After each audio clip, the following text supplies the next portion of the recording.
Karate செல்வி நாடார் அவர்களுடைய நினைவு தினம் இன்று. மாவீரன் கராத்தே செல்வி நாடாரை பொறுத்தவரையில இவர் ஒரு இன மக்களுடைய அடையாளமாக அறியப்படாதவர்.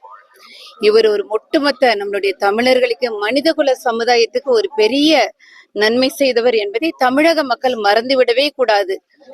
அது மறக்கவே கூடாது. ஏன்னா நம்ம ஒரு நன்றி கெட்டவர்களாக இருக்கக்கூடாதுங்கிறதுக்காக இன்னைக்கு நிறைய திரளா இளைஞர்கள் இந்த திருநெல்வேலி தென் தமிழகத்தில் இருக்கிற மக்கள் திரளாக நம்மளுடைய செல்வி அண்ணாவுக்கான மரியாதையை நம்ம செலுத்துகிறத பார்க்கும்போது மனசுக்கு ரொம்ப சந்தோஷமா இருக்கு.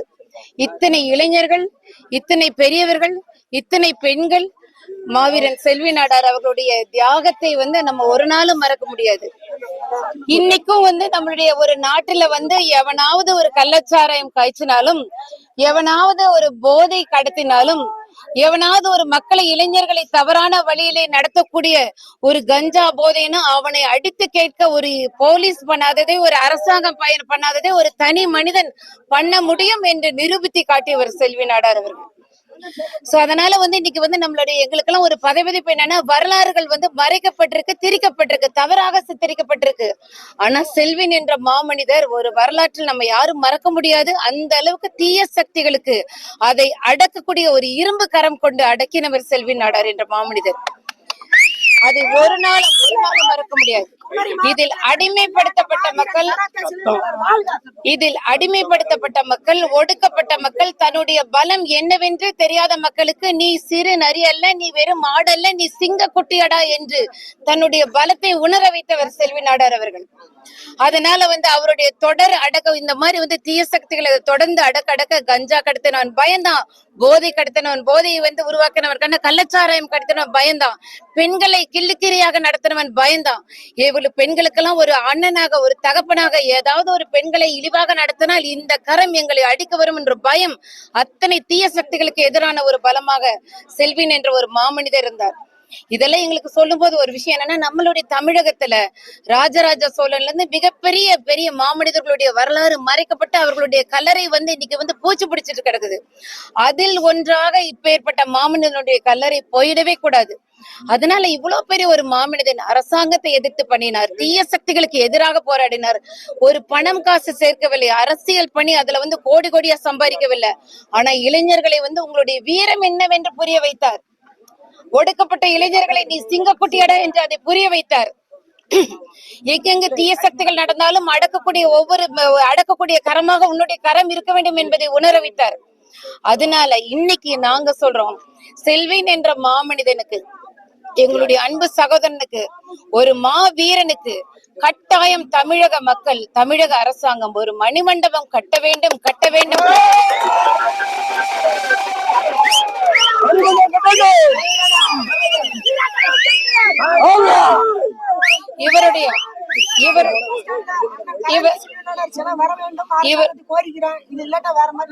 இவருடைய வரலாறு யாரினாலும் மறைக்கப்படக்கூடாது. இந்த மாதிரி நிறைய அந்தந்த சமூகங்களில் அந்தந்த சமூகத்துக்காக போராடிய மக்கள், ஒடுக்கப்பட்ட மக்களுக்காக போராடிய தலைவர்கள் நிறைய பேர் இருக்கிறாங்க. அப்பேற்பட்ட ஒரு மனிதன் கராத்தே செல்வி நாடார், அவருக்காக மணிமண்டபம் கட்ட வேண்டும். அந்த முயற்சியை நாங்க எடுக்க போகிறோம். அதற்கான ஒரு குழு, ஒரு கமிட்டி அமைக்க போகிறோம். அந்த மணிமண்டபத்தில் அவருடைய புகைப்படங்கள், அவருடைய வரலாறு, அவர் செய்த சாதனைகள், வரலாறுகள் மறைக்கப்படாமல், திரிக்கப்படாமல் உண்மையான மாமனிதனை, தீய சக்திகளுக்கு எதிராக குரல் கொடுத்த மாமனிதனுடைய வரலாறு ஒவ்வொன்றும் புகைப்படங்களாக, எழுத்துக்களாக அங்கு பதியப்பட வேண்டும். அதுல அந்த மணிமண்டபத்துக்கு தினசரி பொதுமக்கள் வரணும், பார்க்கணும். அவருடைய சுய சரிதை அதுல இடம் பெறணும். பள்ளி மாணவர்கள் அதுல பார்க்கணும். இளைஞர்கள் அந்த மணிமண்டபத்தை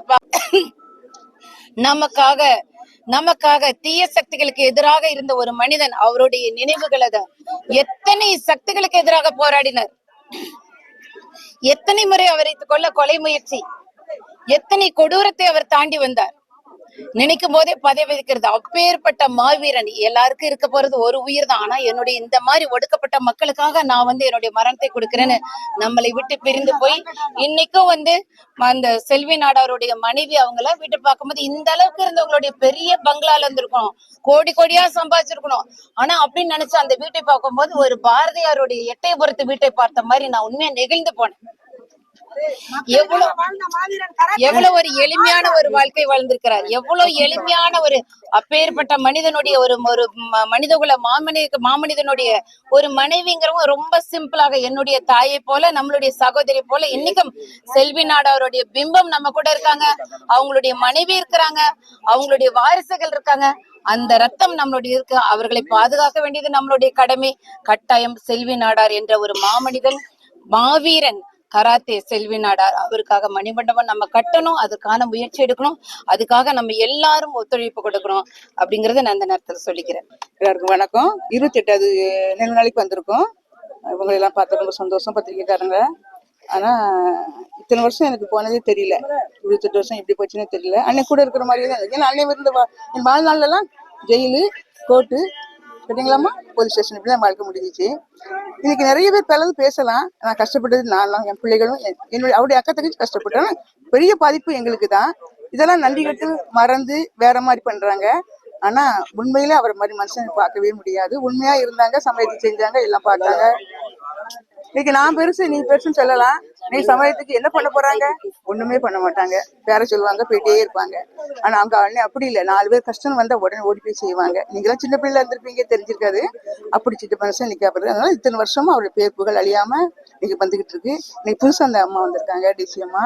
அவங்களும் எனக்கு அவங்க எப்படின்னே தெரியும். நீங்க இவ்வளவு அழகா சொல்றாங்க அண்ணனை பத்தி. எப்படி தெரியும்? மெட்ராஸ் இருக்காங்க, அவ்வளவு அழகா பேசுறாங்க. ரொம்ப சந்தோஷம். நீங்க எல்லாரும் நம்ம பிள்ளைகள் எல்லாம் ஒற்றுமையா இருக்கணும். சரியாம்மா?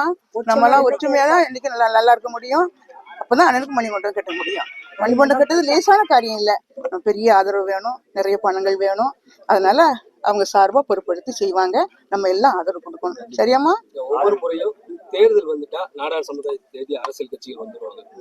இந்த 2026 தேர்தல் வரப்போகுது. நம்ம கட்சி வந்து முக்கியமான கட்சி, வெற்றி தோல்வியை நிர்ணயிக்கக்கூடிய ஒரு கட்சி.